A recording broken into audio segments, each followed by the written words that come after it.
श्रीदयानशलाकया चक्षुरुन्मिलितं येन तस्मै श्रीगुरवे नमः।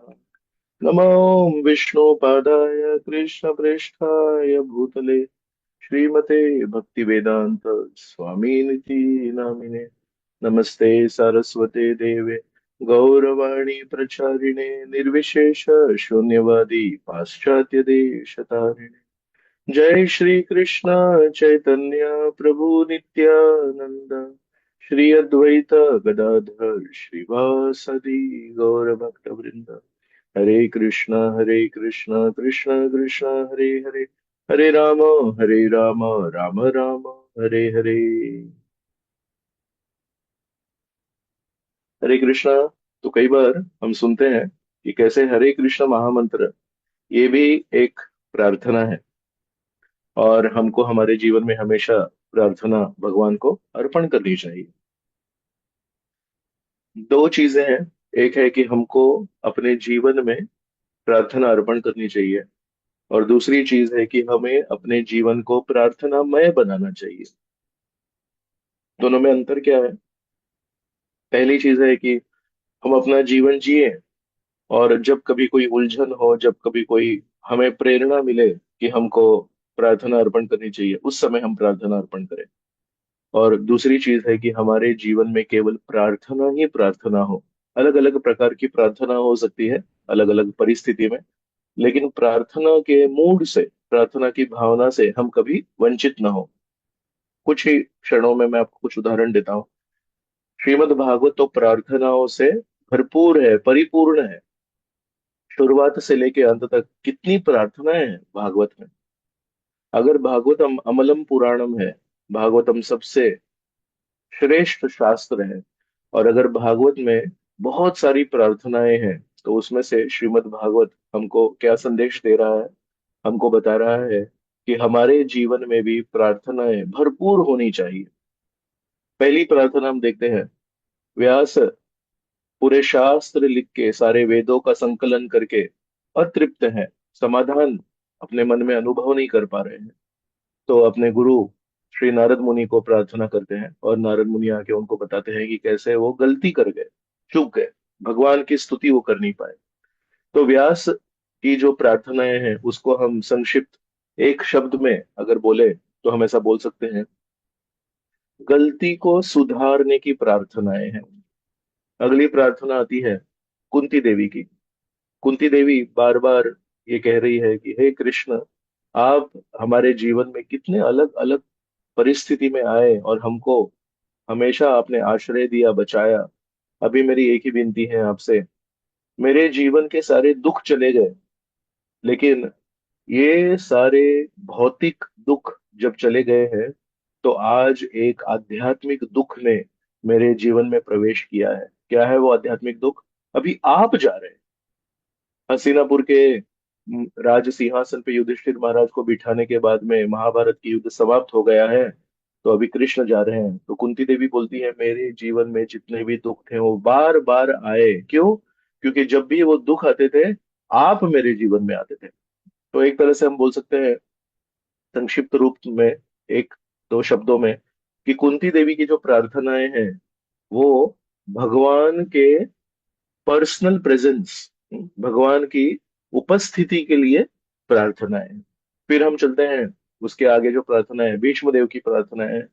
भीष्म देव बता रहे हैं कैसे कृष्ण अलग अलग भक्तों के जीवन में, गोपियों के जीवन में, यशोदा माई के जीवन में, पांडवों के जीवन में विशेष रूप से, क्योंकि हस्तिनापुर में रहते थे भीष्म, तो कहते हैं भगवान कितने श्रेष्ठ हैं, और भगवान कैसे समय के माध्यम से भी अपने भक्तों के जीवन में प्रवेश करते हैं, काल शक्ति के रूप में। तो भीष्म देव की प्रार्थनाओं को हम संक्षिप्त अगर एक दो शब्दों में वर्णन करना चाहे, तो हम बोलेंगे कि भीष्म देव की प्रार्थनाएं हैं, वो है भगवान की स्तुति की प्रार्थना है, भगवान की कृपा की स्तुति की प्रार्थना है। आगे चल के आते हैं ब्रह्मा जी की प्रार्थनाएं। दूसरे स्कंद में ब्रह्मा जी भगवान को प्रार्थनाएं अर्पण करते हैं, और कहते हैं आप मुझे सृष्टि करने की सेवा दिए है, लेकिन ये सृष्टि करने की सेवा करने के लिए आपने मुझे बुद्धि तो दी है। ऐसा कहते हैं ब्रह्मा जी का जो पूरा शरीर है वो पंच महाभूतों से नहीं बना है, भूमि आप अनल वायु इससे नहीं बना है। ब्रह्मा जी का संपूर्ण शरीर बुद्धि से बना है। तो अगर बुद्धि से बना हुआ शरीर ब्रह्मा जी को मिला है, लेकिन उस बुद्धि का सदुपयोग कर रहे हैं ब्रह्मा जी और बोल रहे हैं मेरी बुद्धि अपूर्ण है, अगर आपकी प्रसन्नता के लिए सृष्टि मुझे करनी है, और आप आपकी सेवा में आपकी प्रसन्नता के लिए आपकी दी हुई बुद्धि से मुझे अगर सेवा करनी है, लेकिन फिर भी मैं अपने आप को उसमें कम मानता हूं, अगर मुझे सही में ये सेवा आपकी प्रसन्नता के लिए करनी है तो आपकी कृपा होनी चाहिए। क्यों? क्योंकि जब आपकी कृपा होगी तो मैं आपकी सेवा आपकी प्रसन्नता के लिए आपकी दी हुई बुद्धि से सही चेतना से करूंगा। नहीं तो मैं तो बड़ा बॉस बन जाऊंगा और मैं बोलूंगा कि इस पूरे ब्रह्मांड में सबसे पहला व्यक्ति कौन है, मैं। तब सृष्टि किसने की, मैंने। तो इसलिए सृष्टि करने हेतु सही चेतना के लिए हम कह सकते हैं कि ब्रह्मा जी ने प्रार्थनाएं की। ऐसे आगे चल के अलग अलग प्रार्थनाएं, ध्रुव महाराज की प्रार्थना है। ध्रुव महाराज की प्रार्थना अगर हम देखेंगे तो ध्रुव महाराज ने कैसे प्रार्थना अर्पण की मालूम है?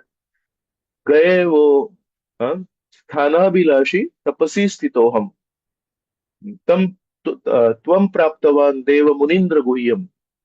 बोलते हैं अरे मैं तो एक स्थान को प्राप्त करने के लिए गया, तपस्या करने के लिए, लेकिन मुझे क्या मिल गया? त्वम प्राप्तवान, आप मिल गए मुझे। फिर बोलते हैं काचम विचिन्वन वरम न याचे। ऐसा हो गया कि जैसे मैं कांच के टुकड़ों को ढूंढने निकला था और एक हीरा मुझे मिल गया।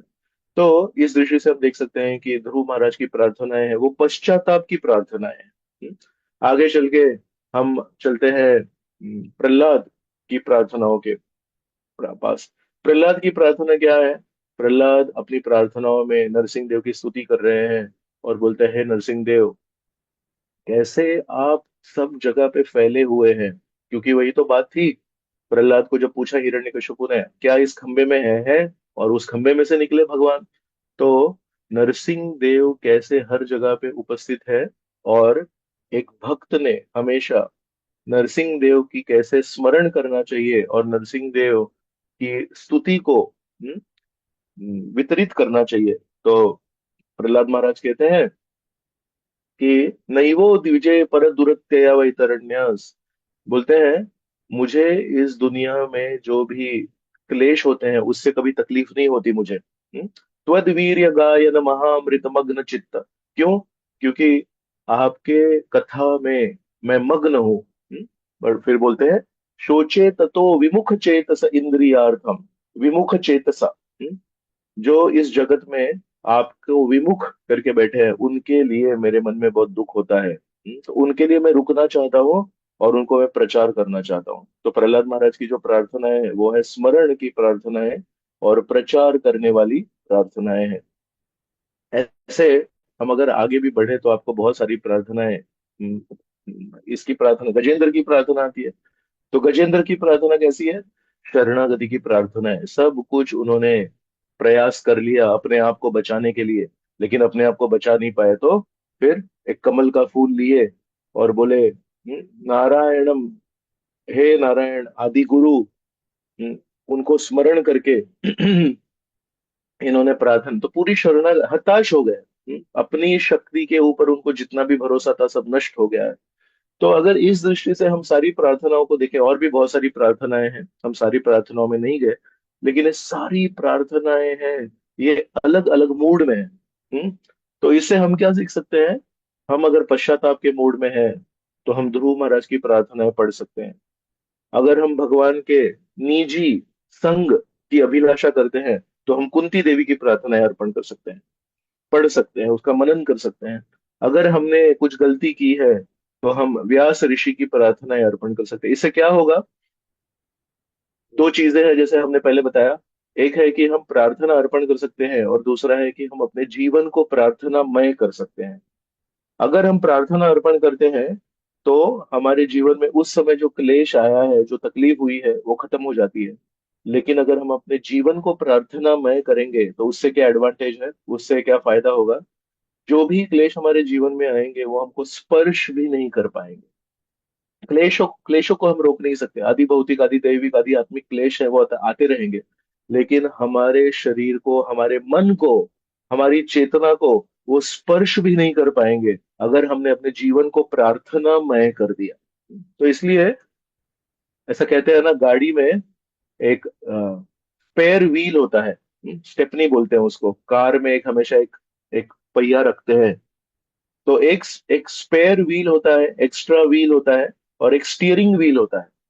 तो प्रार्थना को हमने कई बार अपने जीवन की गाड़ी का स्पेयर व्हील बना के रखा है। अरे कभी कभार कुछ एक्सीडेंट वगैरह हो गया तो पांचवा टायर निकालते हैं पीछे से।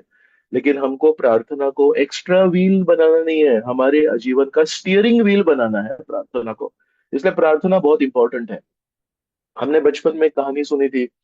एक राजा था, उसके ऊपर अचानक से बहुत सारे सैनिकों ने, विरोधी सैनिकों ने आक्रमण कर दिया। तो बेचारा भाग रहा था उनसे, और भागते भागते ऐसे एक जंगल में घुस गया। जंगल में पर्वत थे, पर्वत की एक गुफा में चला गया, और अंदर जाके भगवान को प्रार्थना की उसने, हे भगवान, अगर हो सके, अगर मैं आपकी सेवा कुछ कर पाऊं तो मुझे बचा लेना करके। तो भगवान ने क्या किया, एक मकड़ी को इंस्पिरेशन दिया, स्पाइडर को। और वो स्पाइडर आ गया उधर, इतना सा छोटा सा स्पाइडर है, लेकिन स्पाइडर ने 2 मिनट में एक जाला रच दिया उधर। हाँ, एक ऐसा बड़ा जाल कर दिया। तो जैसे ही सैनिक आए, सैनिकों ने देखा, रहे इधर इतना बड़ा जाल है, इसका मतलब है इसके अंदर तो राजा हो ही नहीं सकता। तो भाग गए वहां से, कहीं और चले गए, और राजा की जान बच गई। मतलब अगर हम सिंसियरली प्रार्थना करें, अगर हम प्रामाणिकता से प्रार्थना करें, भगवान तो सबके हृदय में बैठे हैं। अगर मकड़ी को इंस्पिरेशन दे सकते हैं, तो जरूर, अगर हमको तकलीफ देने वाला कोई व्यक्ति है, उस व्यक्ति के हृदय में भी भगवान बैठे हैं। और विशेष रूप से हमारे हृदय में भी भगवान बैठे हैं, हमको कुछ अच्छा मार्गदर्शन करेंगे। कृष्ण अर्जुन के रथ पे बैठे हैं और उनको मार्गदर्शन कर रहे हैं, वैसे हमारे हृदय के रथ में भी श्री कृष्ण बैठे हैं, और हमको कुछ ना कुछ अच्छा मार्गदर्शन कर सकते हैं उस परिस्थिति में से बाहर निकलने के लिए। तो इसलिए हम सबको ये जानना चाहिए कि हमारे जीवन को प्रार्थनामय करने से बहुत हमको फायदा होगा। अभी हम 3 कारण देखेंगे कि कैसे हमको भगवान को प्रार्थना अर्पण करनी है, और विशेष रूप से हरे कृष्ण महामंत्र की जो प्रार्थना हमको श्रील प्रभुपाद जी, श्री चैतन्य महाप्रभु ने दी है, उसको हम क्यों करने चाहिए। तो 3 कारण। सबसे पहला कारण, अगर हम प्रार्थना अर्पण करते हैं तो हम भगवान से एक रिश्ता जोड़ने का प्रयास कर रहे हैं। मतलब क्या इसका, एक बार प्रभुपाद जी अपने शिष्यों के साथ बैठे थे, तो प्रभुपाद जी ने बताया, तुम्हारा कुछ प्लान है। फिर दूसरे शिष्य को देख के बोला, तुम्हारा कुछ प्लान है। और तीसरे शिष्य को देख के बोला, तुम्हारा कुछ प्लान है। और बोले, मेरा भी कुछ प्लान है। लेकिन बोले, कृष्णा का भी कुछ प्लान है। सबका अपना अपना एक एक प्लान है। और फिर बोले, अब आप सब लोग बताइए किसका प्लान सही ठहरेगा। तो सब लोग चुप हो गए। तो प्रभुपाद बोले, कृष्णा का प्लान सही ठहरेगा। Yes, whose plan will work out, Krishna's plan will work out. तो हम अपने कितने भी प्लान करें, लेकिन किसका प्लान इस जगत में सही होगा, वो है भगवान श्री कृष्ण का प्लान। तो अगर भगवान श्री कृष्ण का प्लान ही होने वाला है, तो अकलमंदी किस में है। अकलमंदी है, हम भगवान के सामने जाएं और बोले, हे भगवान, आपका प्लान ही सही होगा, तो क्या आप मुझे आपके प्लान में कोई स्थान दे सकते हैं क्या। कई बार बद्ध जीवात्मा दो एक्सट्रीम में जाता है। दो चीजें एक्स्ट्रा या जरूरत से ज्यादा करता है क्या। एक, जब उसको समझ में आता है कि मैं इस जगत में आया हूँ और मुझे बुद्धि दी गई है, अपने बुद्धि का इतना उपयोग करता है, और हमेशा अपनी दृष्टि से अलग अलग प्लान बनाता है, अपनी दृष्टि से बहुत कुछ निर्णय लेता है, अपनी दृष्टि से जो उसको करना है वो सब करता रहता है कि जब अपनी दृष्टि से सब कुछ निर्णय लेता है, अपनी दृष्टि से सब कुछ करता है, उसमें भगवान को कभी कोई स्थान नहीं देता। तो भगवान को एक्सक्लूड कर देता है वो। फिर ये व्यक्ति कभी बहुत सारी चोटें खा के, अपने माया देवी से बहुत सारे हार स्वीकार करके, जब आध्यात्मिक जीवन में आता है, तो सुनता है कि अरे भगवान होते हैं, भगवान के हिसाब से सब कुछ चल रहा है। तो फिर भगवान के सामने जाके बोलता है, ठीक है चलो, आपका ही प्लान सही होने वाला है, आप ही सब करता धरता है, आप ही सब प्लानिंग करते हैं, तो आज से मैं प्लानिंग करना बंद कर देता हूँ। ये दोनों में से कौन सा सही है। पहला है, मैं सारे प्लान अपने हिसाब से बनाऊंगा, उसमें भगवान को स्थान नहीं दूंगा। और दूसरा है, मैं जब आध्यात्मिक जीवन में आता हूँ, गीता पढ़ता हूँ, तब समझ में आता है कि कृष्ण की दृष्टि से सब कुछ हो रहा है, तो ठीक है, तो फिर मैं प्लान ही नहीं बनाऊंगा, मैं चुपचाप कठपुतली बन जाऊंगा।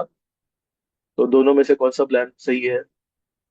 अगर हम गीता पढ़ें तो हम देखेंगे ये दोनों प्लान गलत है। श्री कृष्ण क्या बोलते हैं? आप आपका प्लान बनाइए और आपके प्लान को मेरे प्लान का हिस्सा बनाइए। कभी हम देखते हैं बच्चों के पास एक गेम होता है, जिक्सॉ पजल। जिक्सॉ पजल मतलब अलग अलग शेप के छोटे छोटे टुकड़े होते हैं, और उस सारे टुकड़ों को जब साथ में मिलाते हैं तो एक बहुत सुंदर चित्र बन जाता है कि नहीं? तो कृष्ण का प्लान क्या है? वो बड़ा चित्र है। और हमारा, क्योंकि हम छोटे हैं, तो हमारा प्लान क्या है? एक छोटा टुकड़ा है। अगर वो छोटा टुकड़ा उस बड़े चित्र के छोटे छोटे अनेक अनेक टुकड़ों में, अगर ये टुकड़ा मिसिंग है, तो वो जो बड़ा प्लान है ना, वो फिट नहीं होता है, वो चित्र पूरा नहीं होता है। तो कृष्ण की हमसे क्या अपेक्षा है? पहला था, हम सब प्लान बनाएंगे और भगवान को एक्सक्लूड कर देंगे, भगवान को उसमें से बाहर निकालेंगे। भगवान तो जरूर वो नहीं चाहते। कौन सी माँ, कौन से पिताजी चाहते हैं कि बेटा बेटी अपना प्लान बनाए और हमको बाजू में कर दे? Definitely not. सेकंड, कौन सी माँ और पिताजी चाहते हैं बेटा बेटी उनके पास आए और बोले, मम्मी अभी सब कुछ तुम ही करो, मैं कुछ नहीं करने वाला? क्यों? नहीं, आप ही डिसीजन मेकर है, आप सबसे श्रेष्ठ है, आपकी उम्र सबसे ज्यादा है, तो मैं क्या करूं? मैं तो मूर्ख हूं, मैं तो छोटा हूं।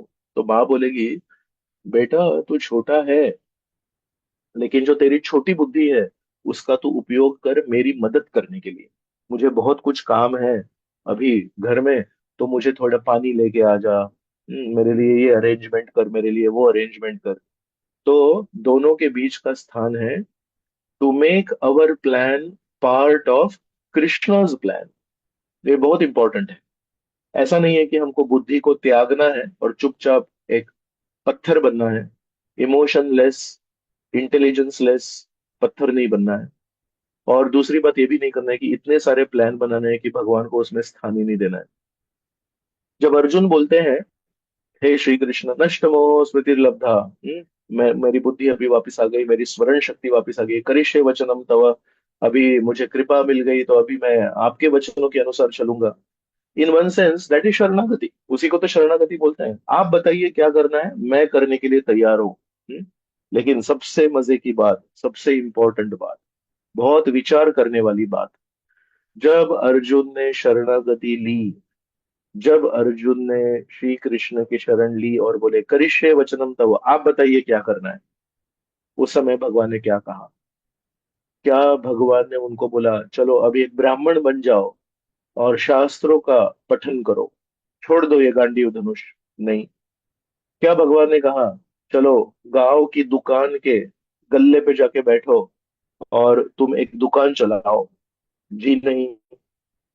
क्या भगवान ने कहा उस गुरुकुल में एक टीचर बन जाओ, क्योंकि मैंने तो तुमको सारी गीता सिखा दी है, अभी आध्यात्मिक ज्ञान में आप एक बहुत बड़े टीचर बन सकते हो, तो टीचर बन जाओ? जी नहीं। क्या भगवान ने कहा अर्जुन तुम अभी खेती करने वाला एक फार्मर बन जाओ, कृषक बन जाओ? जी नहीं। तो भगवान ने क्या कहा अर्जुन को?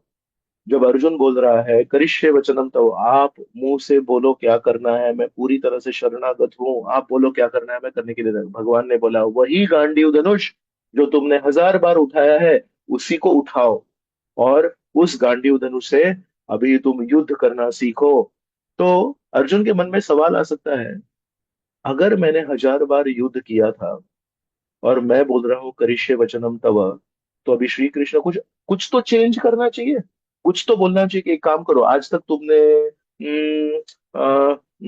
तुमने धनुष से युद्ध किया था, तो आज से तुम गदा से युद्ध करोगे? जी नहीं। श्री कृष्ण भगवान जब अर्जुन को बोले शरणागति के बाद में, तो बोले गांडीव धनुष से तुमको युद्ध करना है, और अर्जुन ने उसी गांडीव धनुष से युद्ध किया। तो शरणागति के पहले जो अर्जुन थे और शरणागति के बाद में जो अर्जुन थे, उसमें फर्क क्या है? उसमें अंतर क्या है? What is the difference? ना उसके शरीर में कोई अंतर हुआ, ना उसके व्यवसाय में कोई अंतर हुआ, ना उसके शस्त्र में कोई अंतर हुआ। तो अंतर क्या है फिर? अंतर है चेतना का अंतर। आज तक अर्जुन ने लाखों लाखों युद्ध लड़े थे, लेकिन वो सारे युद्ध लड़े थे अपने हिसाब से। मुझे युद्ध करना है तो मैं करूंगा, मुझे युद्ध नहीं करना है तो मैं नहीं करूंगा। आज श्री कृष्ण उस चेतना में बदलाव चाहते हैं। आज श्री कृष्ण उसको बोल रहे हैं, आज ये जो युद्ध है वो धर्म स्थापना के लिए होगा, वो मेरे हिसाब से होगा। तुम तुम्हारे स्किल को मेरे मेरे को अर्पण मत करो, तुम्हारे विल को अर्पण करो। स्किल मतलब हमारा जो कौशल्य है, हमारा जो खासियत है वो। और विल मतलब इच्छा शक्ति। तो भगवान को हमारा स्किल नहीं चाहिए, भगवान को हमारी इच्छा शक्ति को अर्पण करना है। अर्थात भगवान, अगर आपको युद्ध करवाना है मेरे से तो मैं करूंगा, अगर आपको युद्ध नहीं करवाना है तो मैं नहीं करूंगा। So this is very important कि हम जब प्रार्थना करते हैं तो एक सबसे इंपॉर्टेंट है कि एक पर्सनल रिलेशनशिप बन जाती है भगवान से। क्यों? आप बोलो कैसे युद्ध करना है आप बोलो, लेकिन ऐसा नहीं कि मैं युद्ध नहीं करूंगा, अभी आप ही सब कुछ करो। So don't go two extremes. Make your plan part of Krishna's plan. वो जिक्सॉ पजल में एक छोटा टुकड़ा है, उसको आपका जो छोटा टुकड़ा है वो बड़े चित्र के छोटे छोटे टुकड़ों में फिक्स करना हमको सीखना चाहिए। 1967 में प्रभुपाद जी जब अमेरिका में थे तो उनको एक स्ट्रोक आया या हार्ट अटैक आया, तो उनको भारत जाना पड़ा क्योंकि अमेरिका की ठंड में उनकी तबीयत तो नहीं हो रही थी ठीक। तो भारत में आए। और भारत में आने से पहले बहुत जब बीमार थे तो शिष्य बताते हैं, अगल बगल में शिष्यों को बोला उन्होंने, आप हरिनाम कीजिए। और बोले आप सब लोग नरसिंह देव को प्रार्थना कीजिए। तब उस समय तक उनको नरसिंह देव इतने पता नहीं थे सारे भक्तों को, लेकिन उन्होंने बताया नरसिंह देव है जो भक्तों की रक्षा करते हैं और उनको आप प्रार्थना कीजिए। क्या? तो इंग्लिश में बोले, my master has not finished his work. मेरे जो स्वामी जी हैं उन्होंने अपने कार्य को पूरा नहीं किया है। देखो प्रभुपाद जी कैसे हमको सही चेतना सिखा रहे हैं। एक श्रेष्ठ महाभागवत कैसे हमको सिखाता है। उन्होंने अपने शिष्यों को ये नहीं सिखाया, आप बोलो भगवान को कि नहीं स्वामी जी को रखो यहाँ पे। और ये नहीं बोला कि ठीक है चलो, अभी अगर मृत्यु आनी है तो मैं तो चला। स्वामी जी ने बताया नहीं, हमको भगवान को बताना पड़ेगा कि मेरा कार्य पूरा नहीं हुआ है। This is a personal relationship. क्या भगवान को मालूम नहीं है? भगवान तो सबके हृदय में है। सर्वस्य चाहम हृदय सन्निविष्टो। तो प्रभुपाद जी के हृदय में भी भगवान है, जरूर है, निस्संदेह है। तो अगर प्रभुपाद जी का कार्य पूरा नहीं हुआ है तो ये सारे भागवतम का ट्रांसलेशन नहीं हुआ है, किताबों का ट्रांसलेशन नहीं हुआ है, ये तो मालूम है ना भगवान को। तो क्यों बोल रहे हैं? नहीं, पर्सनल रिलेशनशिप। पर्सनल रिलेशनशिप मतलब आप अपने मुंह से बोलिए कि मेरा कार्य पूरा नहीं हुआ है। और उसमें भी प्रभुपाद जी कैसे कर रहे हैं? प्रभुपाद जी बोल रहे हैं अगर मैं भगवान को बोलूं कि मेरा कार्य पूरा नहीं हुआ है तो अच्छा नहीं लगता है वो, ऐसा लगता है कि उसमें कुछ स्वार्थ है। तो इसलिए अपने शिष्यों को बोले, आप प्रार्थना कीजिए कि स्वामी जी का कार्य पूरा नहीं हुआ है। मैं सोच रहा था जब ये पढ़ रहा था, प्रभुपाद जी भगवान के इतने करीब हैं, अगर प्रभुपाद जी कुछ भी भगवान को बोलेंगे तो भगवान तो सुन लेंगे। लेकिन प्रभुपाद जी की विनम्रता देखिए, खुद से उन्होंने प्रार्थनाएं नहीं की। उन्होंने अपने शिष्यों को प्रार्थना करने को बोला। वो शिष्य कौन है? नए नए शिष्य हैं, उनको तो बहुत कुछ मालूम ही नहीं है, लेकिन उन्होंने बताया आप प्रार्थना कीजिए। और जब 1967 में ये प्रार्थना अर्पण की तो नरसिंह देव ने उनके शिष्यों द्वारा अर्पण की हुई ये प्रामाणिक प्रार्थना, my master has not finished his work, ये प्रार्थना नरसिंह देव ने स्वीकार की। और फिर प्रभुपाद जी ठहर गए इसमें। तो और दो कारण है क्यों हम प्रार्थनाएं अर्पण करनी चाहिए, लेकिन 8 बज गए हैं तो हम इधर ही रुकते हैं, फिर अगले बार और दो कारण लेंगे। बहुत बहुत धन्यवाद। हरे Prabhuji, Krishna. we can continue for another 5-10 minutes if you have time. Okay, I don't have a problem. Yeah, मैं सोचा कि Prabhuji, आपका एकदम परफेक्ट होता नहीं है इसलिए। नहीं नहीं कर सकते हो। Okay okay. दूसरा कारण है, भगवान ने कई बार हमारे साथ रिश्ता जोड़ने के लिए कदम उठाए हैं, लेकिन क्या हमने उन प्रयासों को कभी रेसिप्रोकेशन दिया है, प्रतिशत दिया है क्या? कभी कोई रिश्ते में अगर हमको उस रिश्ते को स्ट्रांग बनाना है तो दोनों तरफ से इनपुट्स चाहिए।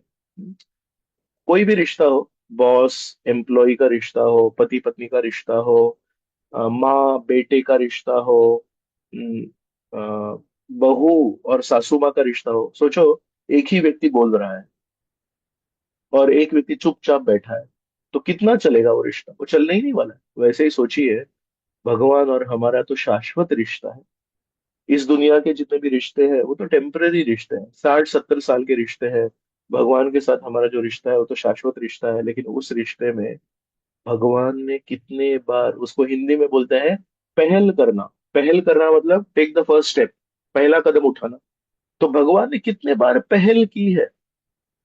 अगर इस दुनिया में कोई रिश्ते में दो लोग हैं और उसमें अगर कुछ झगड़ा हो गया, दोनों एक दूसरे से बात नहीं कर रहे, तो अगर उनका कोई दोस्त है, अगर उनका कोई शुभ चिंतक है, तो वो उनको बोलता है, अरे छोड़ दो, तुम पहल करो, तुम जाके थोड़ा सा बात करो। तो हमेशा वो आदमी क्या बोलेगा, वो व्यक्ति क्या बोलेगा? नहीं, मैं क्यों करूं, मैं पहले क्यों कदम उठाऊं?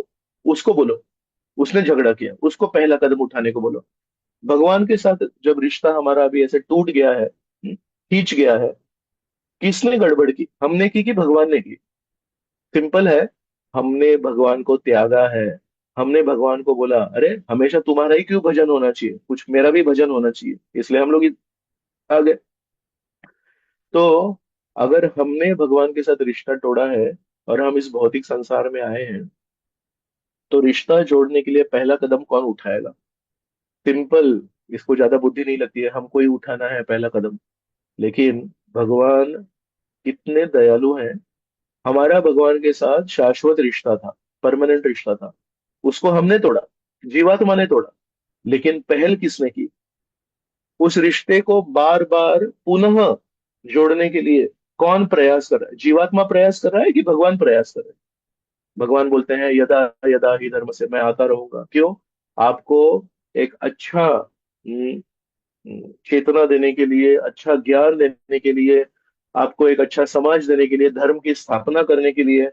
तो भगवान हमेशा आते हैं। दूसरी चीज, भगवान ने हमको शास्त्र दिए हैं, क्या जरूरत थी शास्त्र देने के लिए? हमने तो भगवान को त्यागा है, तो भगवान बोल सकते हैं, ठीक है मरो फिर, तुमको मेरा से सुनना नहीं है, तुमको मेरे से ही ईर्ष्या है, तो मरो। भगवान बोलते हैं, नहीं नहीं, अर्जुन को मैं मोह में डालता हूँ, और मोह में जाके अर्जुन मुझे बताए पूछेगा, हे कृष्ण क्या करना चाहिए, सही करना चाहिए। अर्जुन को क्या जरूरत है, अर्जुन तो नित्य संगी है भगवान का। अर्जुन को भगवान कृष्ण ने जान बूझ के मोह में डाला ताकि अर्जुन सवाल पूछेगा, और अर्जुन के सवालों का जवाब देते देते हमारे सारे सवालों के जवाब कृष्ण के मुख से निकलेंगे। तो भगवान ने कितने बार पहल की है, एक है अलग अलग अवतारों में आए, एक है शास्त्रों के द्वारा आए, अपने शुद्ध भक्त को भेजते हैं। All this is the first step taken by the Lord. सोचो, कोई हमको फोन कर रहा है और हमने फोन उठाया और बोले हेलो, हेलो, और उधर से कुछ आवाज ही नहीं आ रही। ठीक है, आपने रख दिया, वापस एक बार फोन किया, हेलो हेलो बोलो, हेलो हेलो बोलो, उधर से कुछ आवाज ही नहीं आ रही। 3-4 बार अगर हो जाएगा, उसके बाद में आप कितने बार वो फोन उठाएंगे? क्यों? There is no reciprocation. हम बोल रहे हैं हेलो हेलो हेलो, उधर से कुछ आ ही नहीं रहा है। सोचो, अगर भगवान ने हमारे बारे में ये सोचा, मैं इसको कितने बार फोन लगा रहा हूँ, मैं खुद जाता हूँ मिलने के लिए, ये नहीं मिलता है। इसको मैंने शास्त्र भेजे हैं, ये नहीं मिलता है। मेरे बहुत करीबी भक्तों को मैं भेजता हूँ, ये उनसे भी बात नहीं करता है, उनसे भी भाग जाता है। अगर भगवान ने हमारे साथ वो लॉजिक लगाया कि मैंने तो कई बार पहल की है लेकिन इसको इंटरेस्ट नहीं है, हम खत्म हो जाएंगे। तो इसलिए हमको प्रार्थना क्यों करनी है? तो सतस्वरूप महाराज है, सतस्वरूप महाराज एक किताब में लिखते हैं, Krishna has talked with us, Krishna has talked with us through the scriptures, now we need to talk with Krishna through prayers. हम जो, भगवान हमसे बातें करते हैं शास्त्रों द्वारा, श्री भगवान उवाच, और हम भगवान से बातें करते हैं, प्रतिसाद देते हैं हमारे प्रार्थनाओं द्वारा। और इसलिए हरे कृष्ण महामंत्र जो है, वो केवल भगवान को स्तुति वाला मंत्र नहीं है। ये नहीं है जय राम श्री राम जय जय राम, ऐसा नहीं है। ओम नमो नारायण, ये नहीं है। एक्चुअली इस हरे कृष्ण महामंत्र में एक रिश्ता है, इट्स रिलेशनशिप मंत्र। क्या है? हे भगवान, हे राधा रानी, क्या मैं आपकी सेवा में कुछ स्थान पा सकता हूँ? Can you give me some service for you?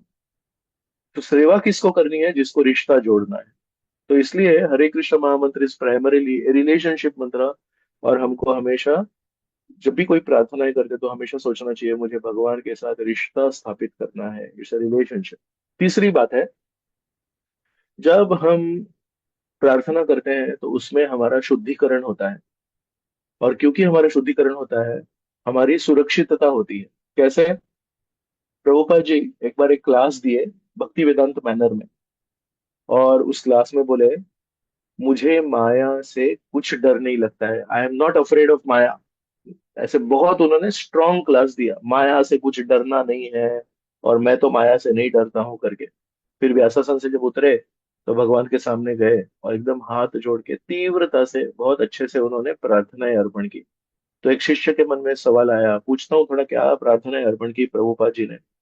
तो बोले प्रभुपाद जी आपने क्या प्रार्थना अर्पण की? तो प्रभुपाद जी बोलते हैं, मैंने भगवान को प्रार्थना की, हे भगवान मुझे आप हमेशा माया से बचा के रखना। Oh Krishna please protect me from maya. तो शिष्य बोला, अरे प्रभुपाद जी आप तो अभी बोल रहे थे कि मुझे माया का डर नहीं है, और अभी आप बोल रहे हैं कि आपने कृष्ण को प्रार्थना की माया से बचा के रखना।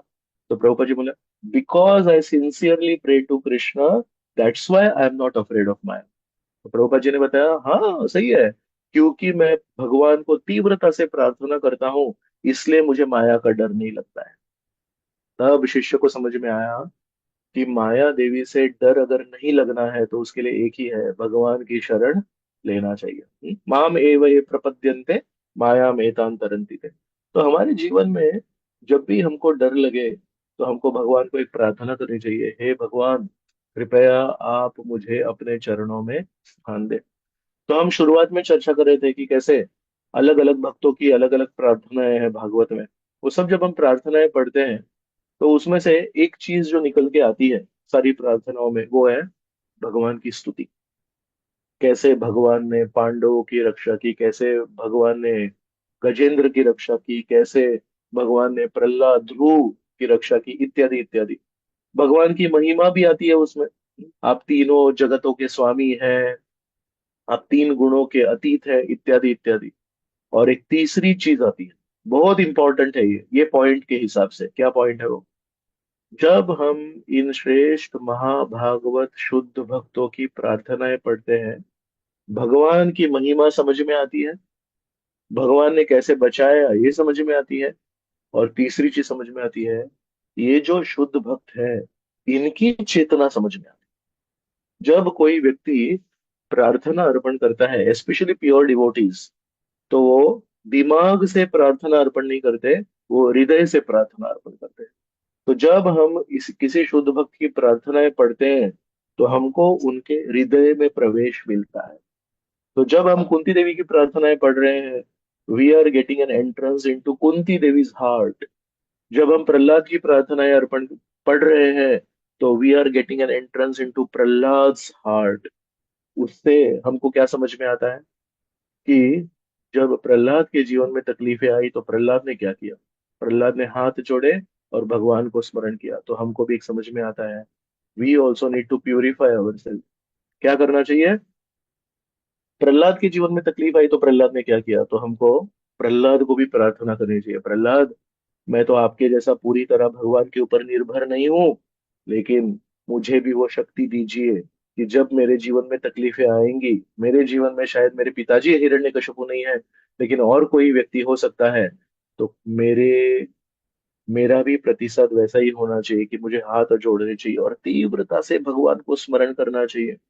तो जब हम शुद्ध भक्तों की चेतना को समझते हैं तो हमारा शुद्धिकरण हो जाता है।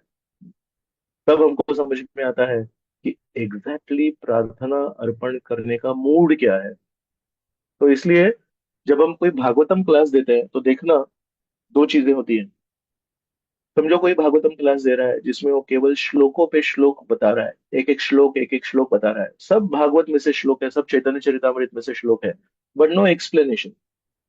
तो हालांकि वो एकदम बोनाफाइड क्लास है, एकदम सही क्लास है, लेकिन उससे हृदय को स्पर्श नहीं होता है। और समझो कोई एक व्यक्ति है जिसने बहुत ही अच्छा क्लास दिया, सब एक्सप्लेन किया, ये किया वो किया, लेकिन उसमें एक भी कभी श्लोक नहीं बोला, एक भी नहीं बताया कि ऐसे ध्रुव ने भागवत में ऐसे कहा है, गजेंद्र ने भागवत में ऐसे कहा है, श्री चैतन्य महाप्रभु ने, वासुदेव दत्त ने चैतन्य चरितमृत में ऐसे कहा है। तो बहुत अच्छा क्लास रहता है, लेकिन उसमें वो बोनाफाइड नहीं लगता है, ऑथेंटिक नहीं लगता है। सही क्लास क्या है? सही क्लास है कि वो भक्त केवल श्लोकों की बमबारी नहीं कर रहा है, he is not just shooting shlokas. श्लोक बता रहा है लेकिन श्लोक को एक्सप्लेन कर रहा है, तो ऑथेंटिक भी हो गया क्लास, और हमारे जीवन में उस श्लोक का क्या महत्व है ये भी समझा रहा है। वैसे ही प्रार्थनाओं के बारे में हम दो चीज कभी कभी करते हैं। एक क्या है, हमने भागवत उठाया और कोई भी एक भक्त की प्रार्थना है तोते की तरह बोली हमने, we are just reciting the shlokas. तो भगवान बोलते हैं यार ये प्रार्थना है तो उस भक्त ने अर्पण की थी, तो तुम उसको रिपीट क्यों कर रहे हो? चलो अच्छी बात है, कुछ खराब चीज नहीं है, लेकिन उससे भगवान को स्पर्श नहीं होगा। और समझो हमने अपने ही हिसाब से पर्सनल, मुझे पर्सनल कुछ प्रार्थना अर्पण करनी है, इसलिए हमने अपने हिसाब से, अपनी चेतना के हिसाब से प्रार्थनाएं अर्पण करना शुरू कर दी। उसमें कुछ रेफरेंस नहीं, किसी भी भागवतम के किसी भी डिवोटी का कोई रेफरेंस नहीं लिया हमने। तो our prayers will be mundane prayers। तमोगुणी, रजोगुणी प्रार्थनाएं होंगी, मुझे ये चाहिए, मुझे वो चाहिए, बिकॉज हमने भागवतम का रेफरेंस नहीं लिया। तो जैसे good Bhagavatam class is reference of Bhagavatam and other pure devotees, but explanation according to time place and circumstance. वैसे ही सच्ची अच्छी प्रार्थना क्या होगी, हम रेफरेंस लेंगे भागवतम में जितने शुद्ध भक्त हैं उनकी प्रार्थनाओं का रेफरेंस लेंगे, लेकिन उससे हम रेफरेंस लेके अपने जीवन में जो तकलीफें चल रही है उससे उसको रिलेट करके प्रार्थना अर्पण करेंगे। तो अगर हम ऐसा अच्छे से अगर प्रार्थना अर्पण करेंगे तो हमारा शुद्धिकरण हो जाएगा, और शुद्धिकरण होने से हमारा प्रोटेक्शन भी हो जाएगा। इस तरह से हमने शुरुआत में देखा कि कैसे प्रार्थनाओं का क्या इंपॉर्टेंस है, हमने अलग अलग प्रार्थनाएं देखी भागवत में से, और फिर देखा कि कैसे हमारे जीवन में प्रार्थनाएं हो सकती है या हमारा जीवन प्रार्थनामय हो सकता है। और फिर हमने देखा तीन कारण देखे क्या क्यों हमको प्रार्थना अर्पण करनी है। First, reciprocation with the Lord. First is personal relationship with the Lord. Second is reciprocation with the Lord. And third is purify ourselves. And because of purification, protect ourselves. तो बहुत बहुत धन्यवाद। हरे कृष्णा, जय श्री श्री राधा गोपीनाथ भगवान की जय, श्रील प्रभुपाद की जय, अनंत कोटि वैष्णव वृंद की जय, जय निताय गौर प्रेमानंदे, हरि हरि बोल। Hare Krishna. Thank you, Prabhuji. Wonderful, wonderful prayers. Simple, very light heart हो गया हमारा. We are not heavy now. We are very, very light because आपने इतना अच्छा सा हमको मार्ग दिया है जो प्रार्थना पूर्वक अगर हम that is a very true Prabhuji. When we sit for chanting and with prayerful mood अपना chanting अच्छा होता है because now that time we are completely surrendered and we don't have any competitive spirit or demand spirit. We are just in a mood of surrender and completely humble. So that is a very nice topic, Prabhuji. Thank you so much, Prabhuji. Hare Krishna. Thank you, thank you, please bless me, I can continue to You. Offer prayers. Thank you. Thank you. Hare Krishna.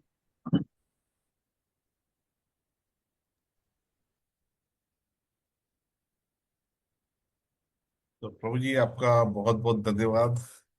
Thank you so much Prabhu ji, यानी हमने आपने हमें prayer कैसा करना है वो सिखाया। Thank you Prabhu ji. So Hare Krishna.